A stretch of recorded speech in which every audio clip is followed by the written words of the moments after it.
सभी साथियों को नमस्कार। जैसा कि आप सभी को जानकारी होगी कि रेलवे की तरफ से पैरामेडिकल कैडर की परमानेंट वैकेंसी आने वाली है, जिसकी सूचना एनुअल कैलेंडर के माध्यम से आरआरबी की ऑफिशियल वेबसाइट पर पब्लिश कर दी थी।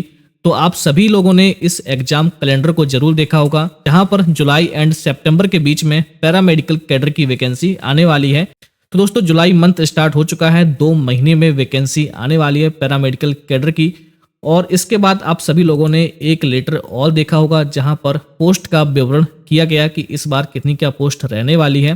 तो दोस्तों, आज के इस वीडियो में हम बात करेंगे लैब टेक्नीशियन कैंडिडेट्स के बारे में, लैब टेक्नीशियन के पोस्ट के बारे में बात करेंगे, कितनी क्या पोस्ट निकलने वाली है, इसकी एलिजिबिलिटी क्या मांगी गई है, क्योंकि यदि आप एलिजिबल होते हैं, आपकी क्वालिफिकेशन है, तभी आप आवेदन कर सकते हैं। सैलरी क्या रहेगी, आपकी जॉब लगने के बाद में आपको कितना क्या वेतन मिलने वाला है, रेलवे में आपको कितना वेतन दिया जाएगा, सैलरी क्या रहेगी, इस बारे में हम बात करेंगे। एग्जाम पैटर्न क्या रहेगा, कैसे आपको एग्जाम देना है, एग्जाम पैटर्न क्या है, उसका सिलेबस क्या रहेगा, इन सभी पॉइंट पर आज हम बात करने वाले हैं। तो दोस्तों, आपसे रिक्वेस्ट है कि वीडियो को पूरा देखें। सबसे पहले हम देखेंगे कि लैब टेक्नीशियन वाले कैंडिडेट्स कहां कहां अप्लाई कर सकते हैं, यानी कि डीएमएलटी एंड बीएमएलटी कैंडिडेट्स कहां पर अप्लाई कर सकते हैं। तो यहाँ पर आप देख सकते हैं 10 नंबर सीरियल नंबर पर लैब सुपरिटेंडेंट ग्रेड 3 की पोस्ट है, जहां पर 27 पोस्ट ओपन है, यानी कि 27 पोस्ट पर आप आवेदन कर सकते हैं। इसके बाद आप नीचे देखेंगे 18 नंबर सीरियल नंबर पर लैब असिस्टेंट ग्रेड 2 94 पोस्ट यहाँ पर निकाली गई हैं। ठीक है, तो लैब सुपरिटेंडेंट के लिए 27 पोस्ट हैं और लैब असिस्टेंट ग्रेड 2 के लिए 94 पोस्ट है, जहां पर lab technician candidates DMLT and BMLT वाले अप्लाई कर सकते हैं। इसका एग्जाम 2019 में हुआ था, इसके बाद अब 2024 में हो रहा है। तो 2019 में जो नोटिफिकेशन आया था और 2024 में जो नोटिफिकेशन आने वाला है वो सेम ही रहेगा, सिर्फ पदों में परिवर्तन होगा और कुछ नहीं। तो यहाँ पर आप देख सकते हैं लैब सुपरिटेंडेंट ग्रेड 3 की पहले 25 पोस्ट आई थी, ठीक है, और इस बार 27 पोस्ट आने वाली है। और लैब असिस्टेंट ग्रेड 2 की बात करेंगे तो पहले 82 पोस्ट थी, इस बार यहाँ पर 94 पोस्ट आने वाली है। तो ये हो गई आपकी पोस्ट। अब हम बात करते हैं वेतन, साथ ही में हम वेतन देख लेते हैं, क्योंकि यहाँ पर आप देखेंगे लैब सुपरिटेंडेंट ग्रेड 3 यानी कि लेवल 6 का वेतन दिया जा रहा है। और यहाँ पर आप देखेंगे इनिशियल पे 35,400 यहाँ पर लिखा हुआ है, ठीक है, और मेडिकल स्टैंडर्ड रहता है, यहाँ पर आपका B1 रहेगा। तो अब हम बात करते हैं कि आपको कितना वेतन दिया जाएगा। यहाँ पर लिखा है इनिशियल पे रुपए लिखे हैं 35,400, कि आपको 35,400 वेतन मिलेगा। लेवल 6 क्या है, तो इसके लिए हम एक चार्ट देखते हैं। तो यहाँ पर आप देखेंगे कि आपको कितना वेतन दिया जा रहा था लेवल 6 का। तो चार्ट में आपको ध्यान रखना है, सबसे पहले आपको लेवल देखना है, आपका लेवल कौन सा है। यहाँ पर देखेंगे लेवल वाले रो में इस साइड लेवल आपका हो गया 6, ठीक। इसके बाद आपको देखना है कि आपको कितना ग्रेड पे हो गया। लेवल 6 का ग्रेड पे होता है 4200, ठीक है। कई वैकेंसी के विज्ञापन में आपको लेवल 6 देखने को मिलेगा, कहीं कहीं आपको पे बैंड देखने को मिलेगा, जैसा कि ये आपका पे बैंड है 9,300 से लेकर 34,800, और कहीं कहीं आपको 4200 ग्रेड पे, 4800 ग्रेड पे, यानी कि ग्रेड पे देखने को मिलेगा। यहाँ पर आरआरबी में आपको लेवल देखने को मिलेगा। तो लेवल आपने देखा, लेवल आपका 6 है।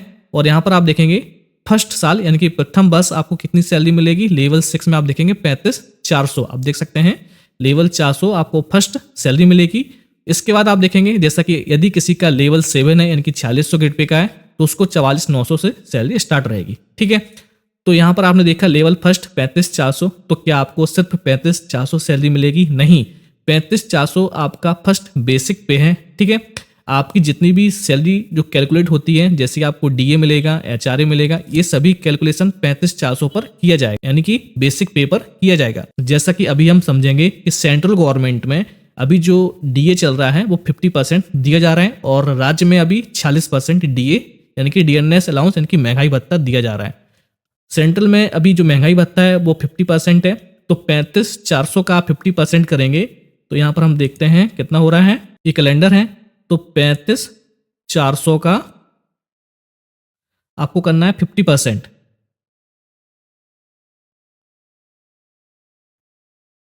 आपका अमाउंट निकला 17,700। तो 17,700 प्लस आपका जो बेसिक पे है 35,400, वो यहाँ पर ऐड हो जाएगा।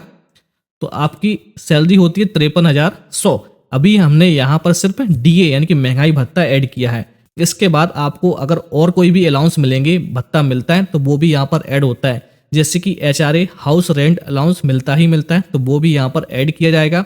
तो 3 से 4-5 हज़ार आपको यहाँ पर HR इनकी हाउस रेंट अलाउंस दिया जाएगा, तो वो भी यहाँ पर आपका ऐड होगा। तो लगभग यहाँ पर 53,100 सैलरी आपको मिलेगी। इसके बाद और भी अलाउंस है तो वो आपको दिए ही जाएंगे, तो लगभग 55 से 56,000 सैलरी आपको मिलने वाली है, ठीक है, लेवल 6 में। ठीक, इसी प्रकार हम देखेंगे कि लैब असिस्टेंट ग्रेड 2 के लिए कितनी का सैलरी मिलेगी, जहां पर 94 पोस्ट ओपन की गई हैं। यहाँ पर आप देख सकते हैं लैब असिस्टेंट ग्रेड 2 के लिए लेवल 3 का वेतन है और 21,700 आपका बेसिक पे है। ठीक है, तो हम बढ़ चलते हैं चार्ट की ओर। लेवल 3 है आपका और 21,700 आप देख सकते हैं, यहाँ पर लिखा है 21,700। ठीक है, लेवल फर्स्ट यानी कि प्रथम बस आपको 21,700 आपका बेसिक पे रहेगा। ये बेसिक पे है जो बढ़ता रहता है, जैसा आपका द्वितीय साल यानी कि ये बेसिक पे है, आपका हर साल बढ़ेगा, जैसे आपकी सर्विस बढ़ेगी वैसे वैसे आपका बेसिक पे बढ़ता रहेगा। तो यहाँ पर आपने देखा लेवल 3 का 21,700 है, 21,700 का आपको 50% करना है। 21,700 का 50% कितना हुआ आपका 10,000। 21,700 का 50% हुआ आपका 10,850। तो यहाँ पर आपको 10,850 में 21,700 ऐड कर देना है, 32,550। तो जो लैब असिस्टेंट की जो सैलरी रहेगी वो रहेगी 32,550। आपके बेसिक पे में 50% DA ऐड करने पर आपकी सैलरी होती है 32,550। अभी इसमें HRA house rent allowance add होगा और भी आपको जो भी अलाउंस मिलेंगे सभी इसमें ऐड होंगे, तो आपकी सैलरी लगभग 35,000 आपकी पहुंच जाएगी। ठीक है, तो काफी बढ़िया सैलरी रहने वाली है रेलवे की तरफ से। तो ये बात हो गई आपकी सैलरी की कि लैब सुपरिटेंडेंट ग्रेड 3 के लिए कितना वेतन दिया जाएगा और लैब असिस्टेंट ग्रेड 2 के लिए कितना वेतन मिलने वाला है। अब हम बात करते हैं इसके एलिजिबिलिटी की कि क्या क्वालिफिकेशन होना चाहिए तब जाकर आप अप्लाई कर सकते हैं। तो यहाँ पर आप देखेंगे सबसे पहले हम बात करेंगे लैब सुपरिटेंडेंट ग्रेड 3 की पोस्ट के लिए, जहाँ पर लेवल 6 का आपको वेतन मिलने वाला है। और अब हम बात करते हैं क्वालिफिकेशन की, तो यहाँ पर आप देखेंगे BSc with biochemistry microbiology life science BSc with chemistry and biology as main या फिर ऑप्शनल सब्सिडियरी सब्जेक्ट्स और इक्विवेलेंट, प्लस यहाँ पर आपको नोट करना है plus diploma in medical lab technology DMLT और इक्विवेलेंट। अथवा में लिखा है BSc in medical technology laboratory से होना चाहिए फ्रॉम ए रिकॉग्नाइज्ड इंस्टीट्यूशन। तो यहाँ पर हम समझेंगे कि आपके पास में BSc होना चाहिए यानी कि ग्रेजुएशन होना चाहिए, तभी आप अप्लाई कर सकते हैं। तो आपके पास जो BSc है वो किस सब्जेक्ट में होना चाहिए, तो BSc विथ बायोकेमिस्ट्री से हो, BSc आपका माइक्रोबायोलॉजी से हो, BSc आपका लाइफ साइंस से हो या फिर केमिस्ट्री या फिर बायोलॉजी से हो, आप अप्लाई कर सकते हैं। लेकिन प्लस में यहाँ पर लिखा है कि diploma in medical lab technology यानी कि 2 साल का DMLT का डिप्लोमा होना चाहिए, तभी आप अप्लाई कर सकते हैं। BSc होना चाहिए प्लस यहाँ पर 2 साल का DMLT का डिप्लोमा होना चाहिए, आप आवेदन कर सकते हैं। ठीक, क्लियर। अब हम बात करेंगे नीचे BSc in medical technology laboratory से होना चाहिए, मान्यता प्राप्त संस्थान से। तो यहाँ पर स्पष्ट है, क्लियर है, BSc इन MLT होना चाहिए या फिर BMLT है तो भी आप यहाँ पर अप्लाई कर सकते हैं। ठीक है, लेकिन 12th प्लस DMLT आप यहाँ पर अप्लाई नहीं कर सकते हैं, आपको यहाँ पर BSc यानी कि ग्रेजुएशन की डिग्री लगानी होगी, तभी जाकर आप अप्लाई कर सकते हैं। क्लियर। अब हम बात करते हैं next post lab assistant grade 2 के लिए। तो यहाँ पर आप देखेंगे 12th in science plus diploma in medical laboratory technology DMLT। तो यहाँ पर क्लियर है, 12th आपका साइंस सब्जेक्ट से होना चाहिए प्लस में आपका DMLT का डिप्लोमा होना चाहिए, आप आवेदन कर सकते हैं। तो 12th प्लस DMLT वाले लैब असिस्टेंट ग्रेड 2 के लिए अप्लाई कर सकते हैं, जो कि इस बार 94 पोस्ट ओपन की गई हैं। लेवल 3 का वेतन है, वेतन आप सभी ने देख लिया कितना बढ़िया रहने वाला है। ठीक है, तो ये बात हो गई आपकी एलिजिबिलिटी की। यदि आपके पास में ये क्वालिफिकेशन है तो आप तैयार हो जाइए, क्योंकि रेलवे की वैकेंसी है, काफ़ी समय बाद आई है, तो मौका आपको बार बार नहीं मिलेगा और जी जान लगाकर आप मेहनत कीजिए, सिलेक्शन होना चाहिए। भले ही पोस्ट कम हो, आपको पोस्ट नहीं देखना है, आपको सिर्फ मेहनत करनी है, तभी जाकर आपका सिलेक्शन होगा। अब हम बात करते हैं आपके एग्जाम पैटर्न की। यहाँ पर आपका कैसे एग्जाम लिया जाएगा, क्या यहाँ पर 2 टेस्ट होंगे, इंटरव्यू भी रखा गया है या नहीं रखा गया है। तो आपका जो एग्जाम पेपर है वो यहाँ पर सिर्फ एक ही एग्जाम होगा, यानी कि आपको एक एग्जाम निकालना है और आपका सिलेक्शन पक्का है। यहाँ पर आपका जो फर्स्ट एग्जाम है यानी कि एक एग्जाम है वो रिटन टेस्ट होगा, यानी कि कंप्यूटर बेस्ड टेस्ट होगा, जहां पर आपके 100 क्वेश्चन पूछे जाएंगे। ठीक है, 90 मिनट का आपको टाइम मिलेगा पेपर को सॉल्व करने के लिए, और यदि आप विकलांग श्रेणी से हैं तो आपको 120 मिनट यानी कि 2 घंटे का समय मिलेगा पेपर को सॉल्व करने के लिए। और अब हम बात करते हैं कि क्वेश्चन कहाँ से पूछे जाएंगे, क्या उसका एग्जाम पैटर्न है। तो एग्जाम पैटर्न इस तरह से है, प्रोफेशनल एबिलिटी यानी कि आपका जो सब्जेक्ट रिलेटेड क्वेश्चन रहेंगे वो आपके 70 नंबर के पूछे जाएंगे, 70 क्वेश्चन आएंगे। उसके बाद में आपके 30 क्वेश्चन बचते हैं यानी कि 30 नंबर के, तो वो पूछा जाएगा आपका जनरल अवेयरनेस से 10 नंबर का, general arithmetic, general intelligence and reasoning, ये आपका मैथमेटिक्स एंड रीजनिंग हो गया 10 नंबर का, और जनरल साइंस आपका पूछा जाएगा 10 नंबर का। ठीक है, इस प्रकार से टोटल आपके 100 क्वेश्चन 100 नंबर का आपका पेपर होगा। और हाँ, यहाँ पर नेगेटिव मार्किंग रखी गई है 1/3 की, तो आपको इसका याद रखना है, 1/3 नेगेटिव मार्किंग है। अब हम बात करेंगे आपके सिलेबस के बारे में कि क्वेश्चन कहाँ से पूछे जाएंगे, किस टॉपिक से पूछे जाएंगे।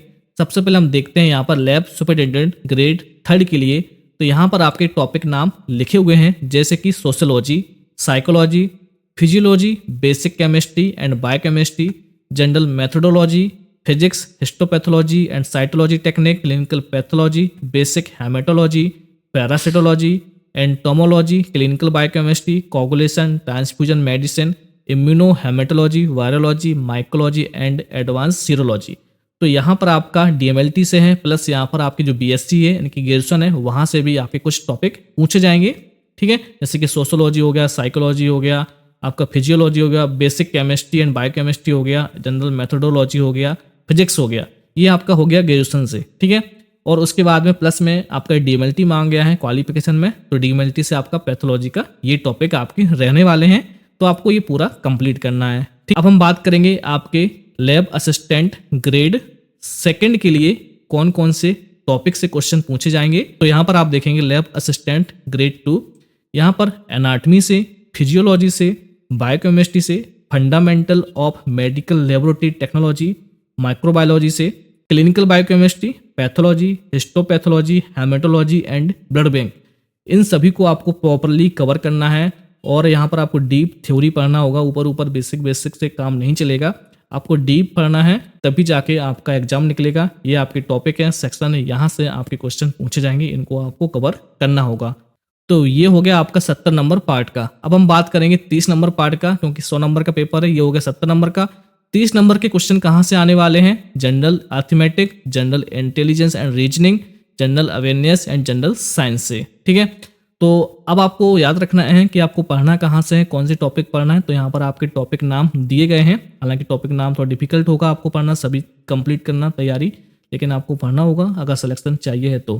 ठीक है, जनरल अर्थमेटिक में आपको क्या पढ़ना है, नंबर सिस्टम पढ़ना है, बोर्ड मास पढ़ना है, decimal, fraction, LCM, SCF, ratio and proportion, percentage, mensuration, time and work, time and distance, simple and compound interest, profit and loss, algebra, geometry, trigonometry, elementary statics, square root, age calculation, calendar, clock, pipes and cistern. ठीक है, तो ये आपके general यानी कि mathematics के आपके subject हैं, टॉपिक हैं। इसी तरह आपको जनरल इंटेलिजेंस एंड रीजनिंग में पढ़ना होगा, इसी प्रकार जनरल अवेयरनेस में आपको टॉपिक दिए गए हैं, और जनरल साइंस में फिजिक्स, केमिस्ट्री, लैब साइंस आपको पढ़ना होगा। यहाँ पर लिखा है 10th standard and CBSE syllabus. ठीक है, तो यहाँ पर आपके सिलेबस यानी कि टॉपिक नाम भी दिए गए हैं, तो यहाँ से आपको अपनी तैयारी करनी है। ठीक है, ये टॉपिक हैं, चाहे आप इनको बुक से कवर कर सकते हैं, यूट्यूब से कवर सकते हैं, या फिर किसी क्लासेस से आप कवर कर सकते हैं। ठीक है, तो ये कंप्लीटली बात होगी लैब टेक्नीशियन कैंडिडेट्स के लिए, जिन लोगों का DMLT एंड BMLT कंप्लीट हो चुका है, वो गवर्नमेंट जॉब की तैयारी कर रहे हैं, तो उन लोगों के लिए बेस्ट मौका है, और वो अपनी तैयारी और अच्छे से कीजिए और अपने एग्जाम को सफल बनाइए। तो दोस्तों, यह है जानकारी, और मिलते हैं अगले अपडेट के साथ, अगले इन्फॉर्मेशन के साथ। Thank you for watching.